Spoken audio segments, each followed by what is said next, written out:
Uh, Hello? Hello, good afternoon. Good afternoon, sir. Yeah, you are live on EOB Live, EOB Radio in Oyo State in Ibadan. Thank you. Good afternoon. It's a pleasure to be on you. Yeah, you are welcome. We would like to know where you are speaking from, and would like to know what's the situation of gas in your environment. Okay.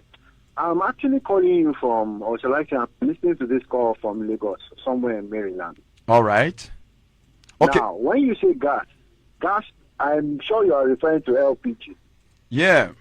Cooking gas. Yeah. After today, the situation is better than what it was yesterday. All right. Yesterday, and for the last 1 week, we had a problem with availability. Availability. There were queues, and then there were a lot of queues to buy LPG. Okay, as we speak, what's how much is a kilogram of LPG around that place? As at this morning, I believe it was 2,000 per kilogram. The place near my place where I at, it was 1,200 per kilogram. Forgive me. 1,200 per kilogram. 1,200. Is there any sign that is coming down very soon? It will come down. Like this is why I would say it will come down. All right. I'm not so sure if we are aware that there was a bit of a strike from the Dangote refinery. Yeah. There was an issue between the union and Dangote. So gas supply comes from the Dangote refinery. That is number one. Okay. It comes from imports. That is number two. And then the third and final is our NLNG, Nigerian Liquefied Natural Gas. Those are the three sources. Two sources were impacted. The Dangote refinery because of the strike with PENGASAN. All right. And then vessels that were importing were also affected. Now, NLNG was not affected, but what it meant was that we only had 1/3 sources of supply. That is why there was a shortage. Those three issues right now have been resolved. So that is why I would say it is going to come down to normal prices again. Okay, I would like to officially introduce you. This is Mr. Jide Pratt, right? Yes, sir.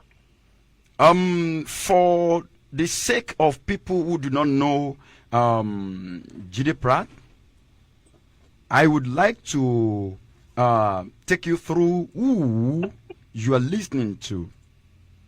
And because this is a program, one of its kind, it's a serious and a sector that cuts across every nook and cranny of Nigeria, and everyone, rich and poor, are affected by this subject.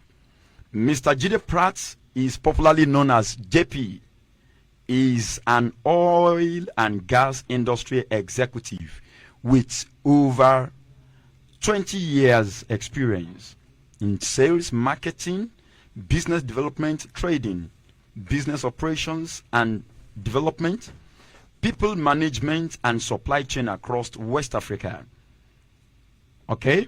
He is a graduate of accounting from Ahmadu Bello University, a postgraduate diploma in financial management from University of Uyo.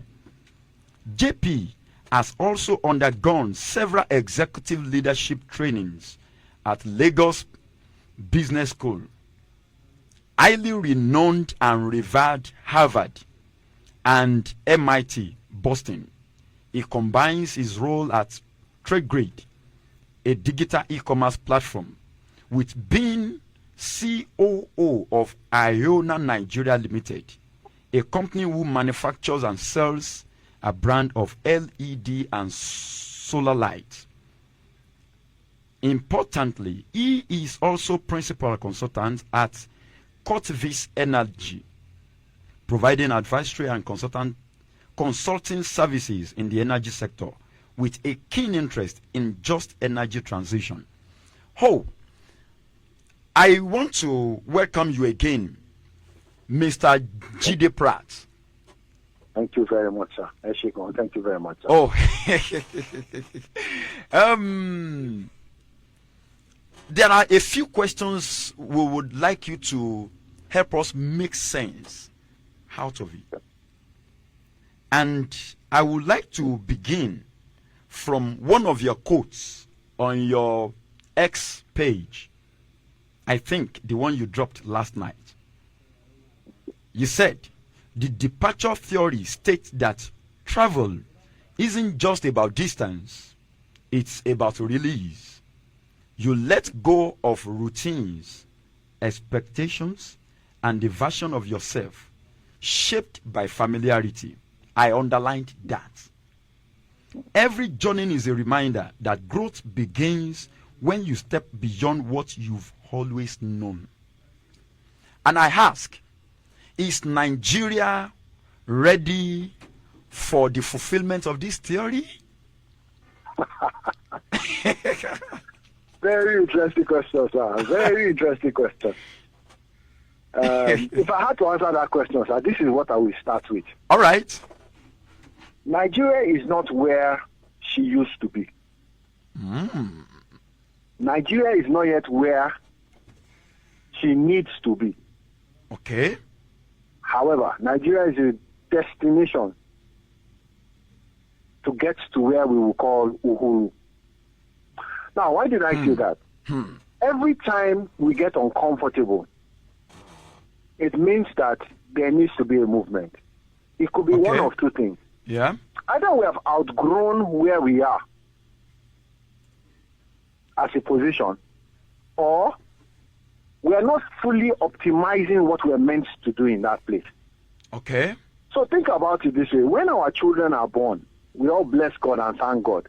But the birth process for all our mothers is extremely painful. Yeah. So when the child cries, the mother cries now not because of pain, but because of joy. So she has moved from one position to another. So I said that to say this. Look at Nigeria. When we found oil in Oloibi in the 1950s, Yeah. we were doing less than 50,000 barrels a day. Correct. Yeah. When we got to the oil boom regions, just late 60s and early 70s, Yeah. there was a lot of popular phrase that we have so much oil and so much money, Yeah. we don't know what to do with it. So the question is this: how did that country in the 70s become where she is now today, where up NEPA is a 50-year-old problem? It means that as we have moved from point A to point B, we have gone through pains. Again, it is a destination we have moved, but we have not yet gotten to Uhuru. I think that would be my opening statement. We have If you moved, permit me. but we are not yet where we are supposed to be. Correct. As an oil and gas expert, how many years are we expected to move before we likely get to where we ought to be? Deep question, sir. Deep question. Let me put it this way, sir, and to answer your question. All right. I look at it that if you look at one major, I'm going to talk about two major things in the oil and gas sector today. The Petroleum Industries Act was a bill for 14 years before it became an act. So the first point is that it should not have taken that long to get a governing legislation to guide the industry. That is number one. Number two, we have a super refinery in this country called the Dangote Refinery Limited. It is the largest single train refinery in Africa. In Africa, yeah. However, we had about a full decade, 10 years, of zero refining capacity. Despite having 4 moribund. Absolutely. So what has happened is that in this process of movement, we see growth on one side and we see decay on another side. Now, how long should it take for a country that has, and I must say this, a set of the most brilliant individuals in the world Absolutely. Because let's be clear, people pack out of Nigeria or move out of Nigeria and excel anywhere else in the world, but they are trained locally. So what it means is that it's not a lack of knowledge. Yeah. Again, to the question of how long should it take, it should not take long if two things are very, very clear. Okay. Purpose and intent. Purpose and intent. Yes, because the purpose could be clear, the intention or the will could be lacking. When those two things coincide, the purpose, intent, or the purpose and the will, then with all due respect, sir, 5 years is too long for a major turnaround. 10 years is more than enough to catalyze into the greatest country in the world. This is how I will in the situation. I will yield the microphone to Dr. Adebayo Aziz to have a chat with you. But before that, I would like to ask. You are talking depending on all factors remaining constant, where leadership willingness equates followership support, it should not take up to 5 years. Correct. Okay. Correct. Now, in the case of Nigeria that you and I understand, that we know how many years should the masses look up to getting to where we should be? If I had to answer that question, as you have said, all things being equal, leadership, followership, I think the next decade is pivotal from Nigeria to be where she needs to be. And I'm considering all factors because you see, 365 days of inactiveness is zero. Yeah. But 365 days of building is the start of consolidation. Once you form a habit in a year, it means that that habit will become a best practice by year 2. Yes. But it also means that the policy and plans implemented in year 1 should be handed over to be continued in year 2. That is why every country has what you call a national agenda, not party agenda. It's not a function of what party. The national agenda is what makes up everybody and says that there's a 10-year goal for this. And I do believe that as we are now, we have reached that stage where a decade from now, this country should be the land that it's supposed to be, flowing with milk and honey. I would say a decade is more than enough time. Great. I would end by saying this. The World Cup in Qatar brought about 5 major gas deals, 15 to 20-year gas deals to Qatar. Yeah. It took Qatar all of 10 years to prepare for that World Cup. But the gains of the World Cup have given them profits for more than 20 years. 10 years is ample time, ceteris paribus. Wow, wonderful, brilliance. Thank you, sir. Dr. Adebayo Aziz, you are welcome. Good afternoon once again. Yeah, Baba. Yes, I greet you, sir. Good afternoon. Thank you for sparing us time from your tight schedule. Very busy man. We sincerely appreciate that. Thank you very much, sir. Thank you, sir. Thank you, sir. Okay, so I've been listening to your wonderful contribution all the while, and I've started jotting 1 or 2 things because I hear some things that I've not even heard before, and I wasn't caught unaware anyway. Thank you very much. Okay, we would like you to also help us make sense of the brouhaha between the PENGASAN and Dangote refinery management, and what is the implication to the the majority of especially the common man on the streets. Then how should we navigate such a thing so that it doesn't degenerate to that kind of serious conflict, such that the federal government has to intervene? It has to resort in gas scarcity, LPG scarcity for the masses and all of that going forward. Okay. Thank you, Dr. Aziz. So let me start with your second question. That is the easiest one. If we follow the laws of the land, judiciously. We will not get caught out in places where assumptions are what rule. That is the simple answer to the second question. Okay. But to lay some emphasis on that, let us go to the first question. Okay.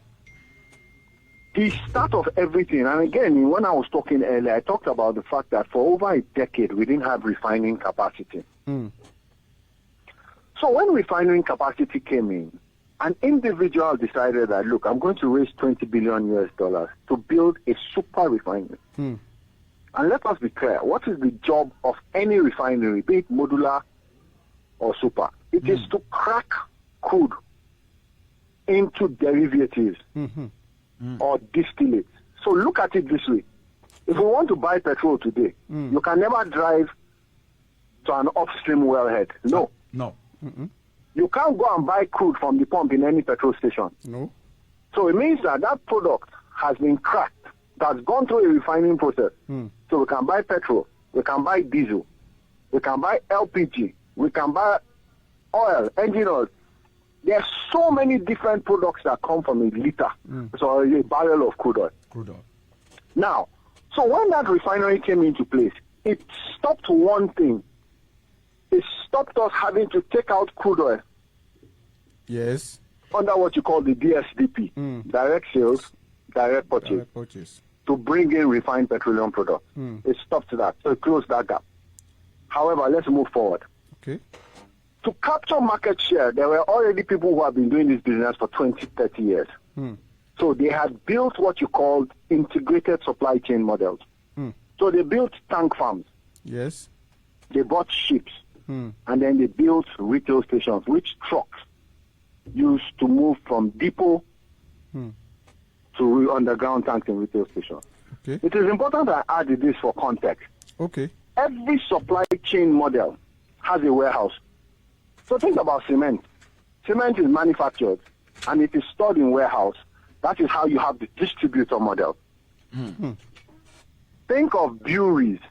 Think of the popular food drinks that we normally drink, beverages. Beverages. Everybody has a distribution model where they move into warehouse and then do last mile delivery. Now, that is what a depot does in oil and gas. Okay.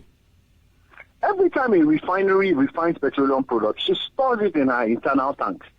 Yeah. From her internal tanks, a super refinery should distribute by two ways. Okay. Minimum gantry, which is truck, and maximum coastal, Okay. which is vessel. If we do a simple analysis, the issue came about when a private company decides that, look, this number of staff, I want them to go. Yes. Now, the side of the union is that they have a mantra where they say injury to one, It's injury, Injury to to all. all. injury to all. So you find out that where the law is not at its best when it comes to individuals, they form collective bodies for what you call collective bargaining. Yeah. That is unionism. Okay. Now, at the stage where a certain number of people were told to go, the allegations were that this certain number of people were from a certain race. They are from certain. Race. Wow. Which means that they were locals, which means that they were Nigerians. Yeah.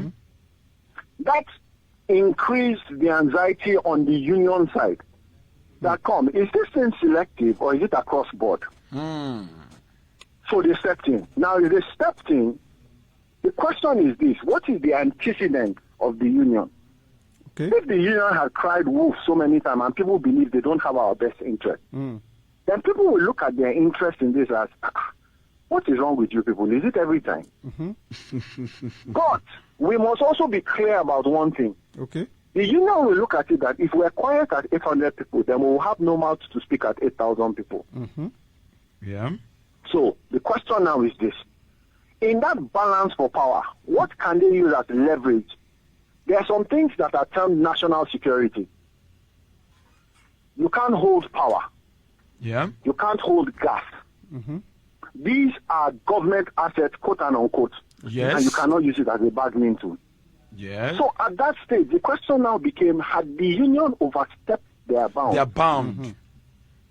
Have they gone beyond? And a court got involved and said, no, you can't cut gas power. Exactly. Because I'm sorry, gas is a national asset. Yes, sir. Yes. But you see, they were now able to come to a middle ground. And at that middle ground, it means that two parties have shifted to be able to come to a middle ground. Because two things must happen.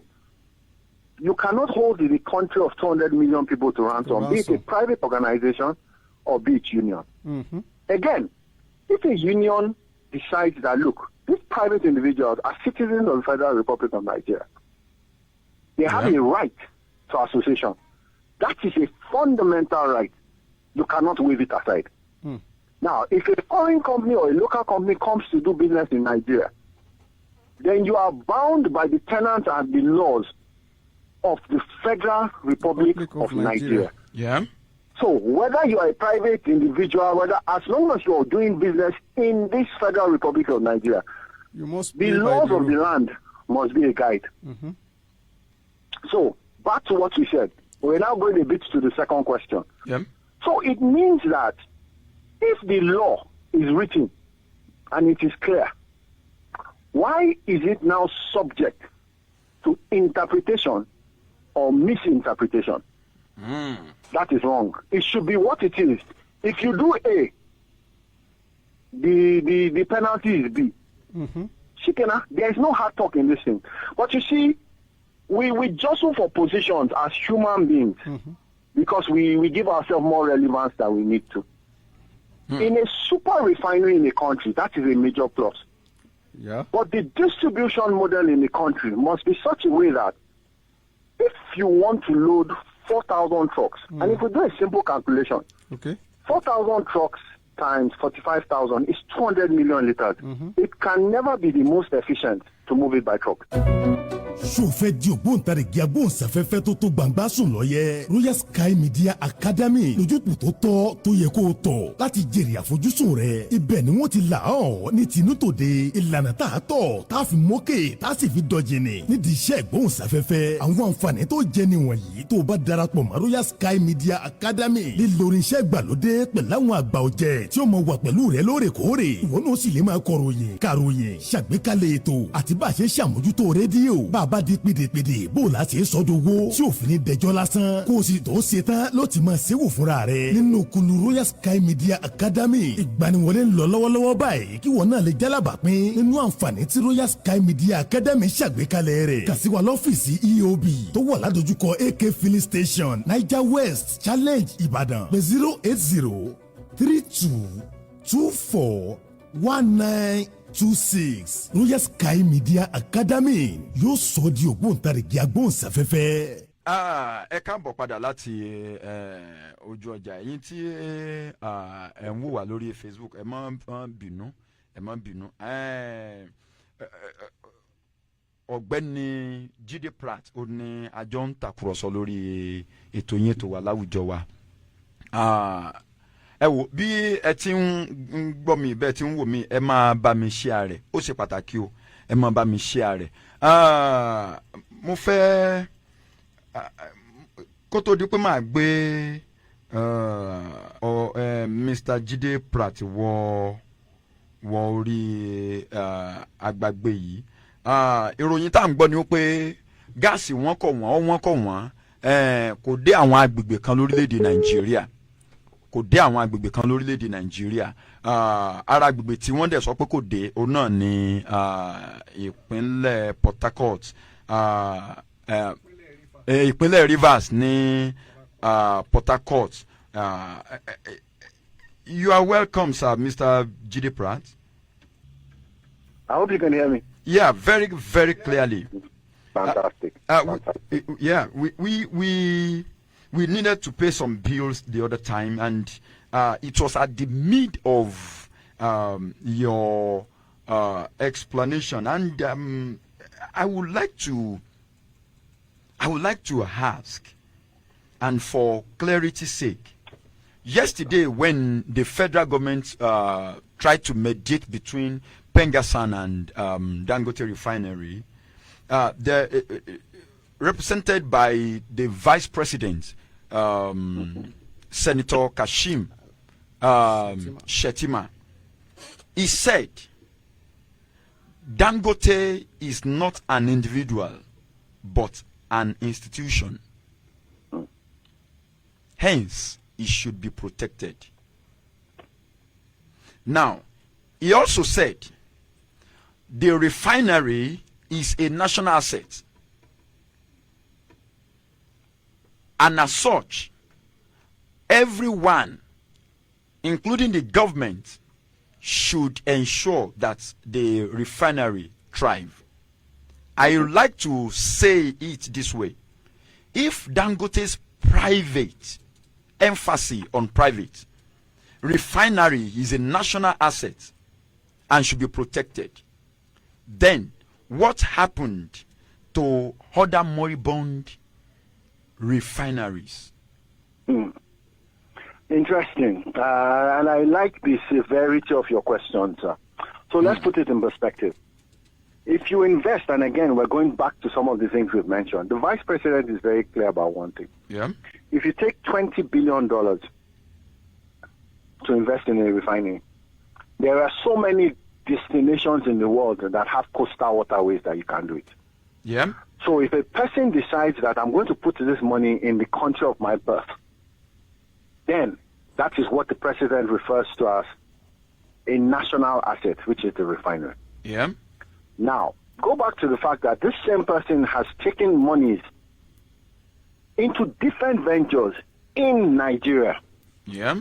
So he's now no longer an individual, according to the vice president, Yeah. but an institution by the value and sheer size of what he has done. In the economy.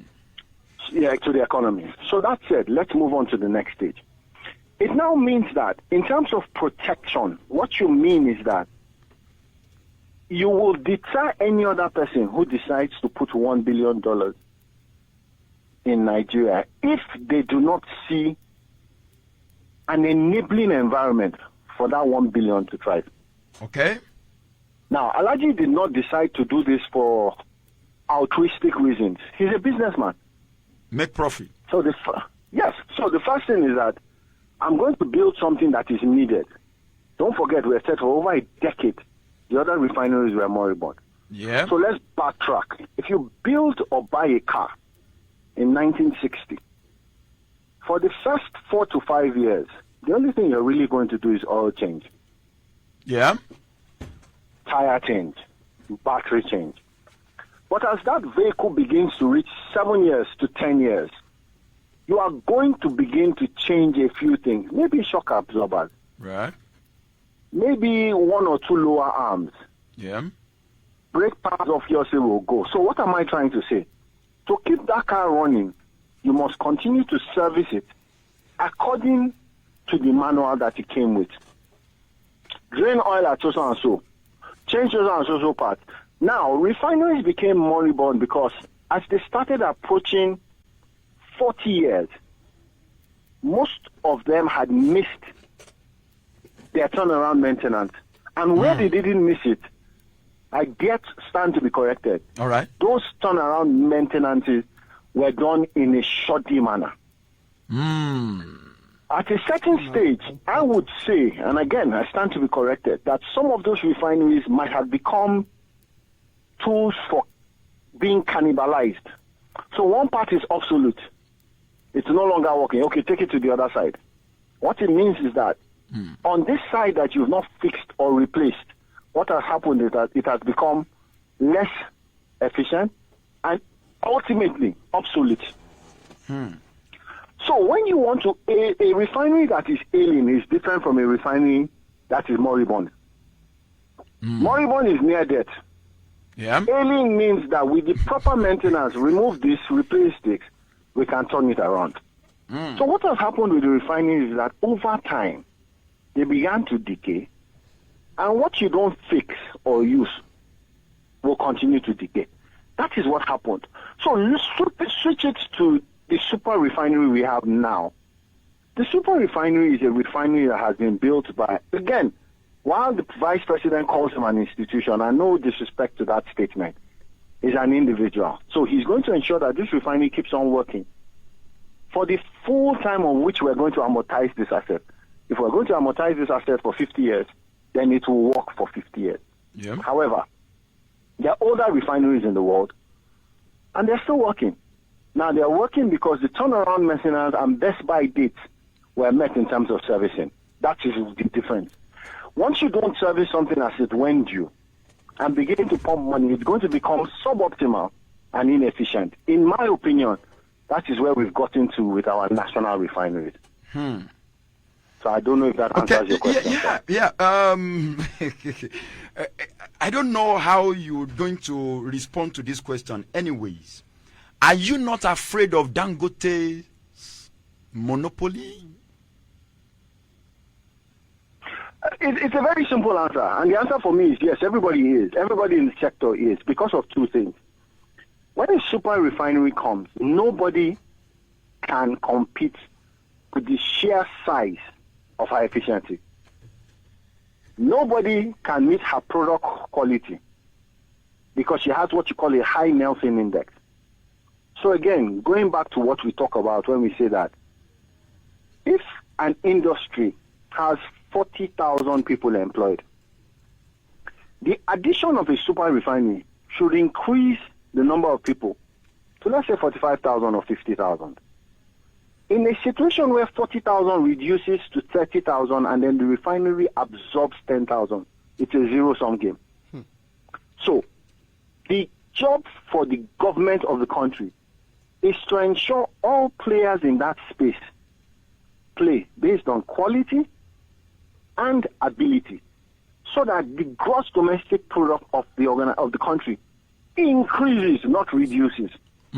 So it means that people who have invested monies for 20 years, you hear a lot of conversation where people say, no, they should put money together and buy a refinery or build a refinery. Everybody is not going to build a refinery. Everybody will play a part in the value chain. Okay. There are those who would only dream petroleum, who would only drill and extract crude oil to wellheads and terminals. There are those who are only going to refine. But then there are those who are going to terminal, and then there are those who are going to distribute.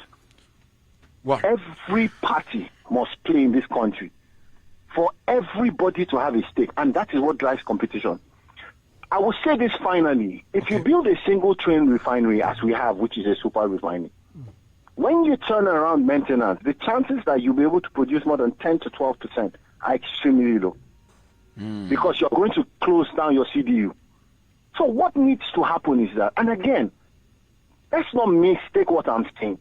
A super refinery is a massive add for this country. Definitely. But the fear of the sheer capacity means that we must ensure that all players, not some, all players, as long as they're well licensed and they can meet requirements of quality, must be allowed to play. The price will find its level because it is demand and supply that will drive that. That is how I'll answer that question. Okay, thank you, JP. Okay, Yes, can I come in this way for you to answer? Looking at the sustainability goals of United Nations, setting an agenda under net zero for every nation in the world, that by 2050 the world want to phase out the use of fossil fuel, right? Now Dangote refinery has invested a lot of money, worth of $20 billion to achieve that goal. Now, let's say 2050 is just around the corner. How is Dangote refinery expected to recoup that investment between now and 2050? Okay, so very brilliant question. And I mean, if you notice when Oga read my profile energy, one thing I'm passionate about is just energy transition. Yeah. So think about it this way. The United Nations Sustainability Development Goals are speaking to net zero by 2060, I believe, or 2030. 2050, but Nigeria seek for additional 10 years. So only Nigeria was given that grace till 2060. So, fantastic. So think about it this way. Okay. The UN does not have a competitive advantage when it comes to fossil fuels. Yeah. So let's go specific to Nigeria. If Nigeria has two advantages in terms of crude oil and also has a second advantage in terms of gas, Yes. What it means is that you're telling her to jettison her competitive advantage. Jettison, don't forget, when it comes to energy poverty index, we're on high. Yeah. Now, you now say she should jettison. What the Dangote refinery would do, in my opinion, is that as long as they keep on, and don't forget, the aim of a refinery, again, we said it, is to refine petroleum product. How you make money is the crack spread. So if I put in $1 billion worth of crude, and I can sell $1.5 billion worth of distillate, my crack spread is the $500,000 gain. Yes. The Nelson index of that refinery gives it so many options. Polypropylene, there's so many things. She will make her money. That's not even the point. Okay. But the point is that you'd also find out that she's reinjecting gas from her operations into power. Okay. So she's reinjecting some of the things that quote and unquote would be emissions. Instead of flaring like what we see in the Niger exactly. Delta. Yeah. She's reinjecting it into the system. So what it is that she's finding cleaner ways of operating. However, we must be clear about a few things. Okay. Sometime in Germany, a few locations that used to manufacture coal were reopened because it was a cold season and they were not getting enough gas. Oh. So I said that to say this. The nations of the world that are pushing the agenda for what you call net zero. Net zero. Net zero. I must say, are not those who have advantage in terms of natural resources. Okay. So Africa has to find a way, starting with the DR Dangote refining, to use her competitive, again we've said this, one of her competitive advantages is crude oil. Everywhere in Africa, there's natural, there are natural minerals who are abound. And because of the fact that we have not been big on beneficiation, you find out that we export the raw thing and then go back and buy expected things. Things as simple as cocoa, chocolate, coffee. These are basic things, tin, cobalt, everywhere. So what we need to do as a country is decide that, and look at what the ETB, the Energy Transmission Plan, states at. Yeah. We agree that gas, there's 209 trillion scope of gas in Nigeria. Yeah. We have to use this gas. Nobody is going to come and tell us, I say, because of net zero or net. Of course, this gas must turn to gas to power. It must turn to gas to power, which is one of the things that we must do. Yes. The second thing is that you're also seeing that vehicles now, there is a compressed natural gas initiative. Now, you look at it, electric vehicles. So it's not one mix, Dr. Aziz. Definitely. It's not one mix. It's a combination of a transition that moves us from energy poverty to energy sustainability. Yeah. Not even sustainability, sustainability. It means that we know that, okay, this is there. And then sufficiency. And at that point, we begin to export to countries that don't need it. That don't have it. If that does not happen, then we'll be chasing an agenda that does not take into consideration our competitive advantage. Yes. That is the word. You cannot sit on gas. Or there's a local adage, you cannot be swimming in water and then there will be soap in our eyes. You'll be crying that you are lacking of it. Wow. So that's the reality. So that is how I'll answer that question. The refinery on his own part is doing some things right. Carbon emissions, she's trying to trap those. Carbon capture, yes, these are all the things she's doing. But if you look at the sheer scale of what she's able to produce, then there's so much more along the value chain. Definitely. That I'm sorry, with all due respect to the UN Sustainable Development Goals, we need to use our competitive advantage. And let's not forget, Africa only gave 3% into global emissions. Definitely. So it's even not material for us to now abolish that. Well, not abolish, but you see, we do it on our own terms because abolishing is extreme. I mean, the earth is affected by carbon emissions. It's not going to change. But if you find cleaner ways, gas is a cleaner fuel. Be it fossil, it is a transition fuel that we need to develop to be able to power Africa. Wow. Again, UP-NEPA is 50 years old. Gas is one of the major problems. Thank you very much. UP-NEPA is 50 years old or 60, yes. You mean? Well, I always say 50. I've only spent more years on Earth. You should a few years above 50 on Earth, so I'm speaking from my perspective. But anyways, on a light mood, I would like to say there are some areas, even in Ibadan, that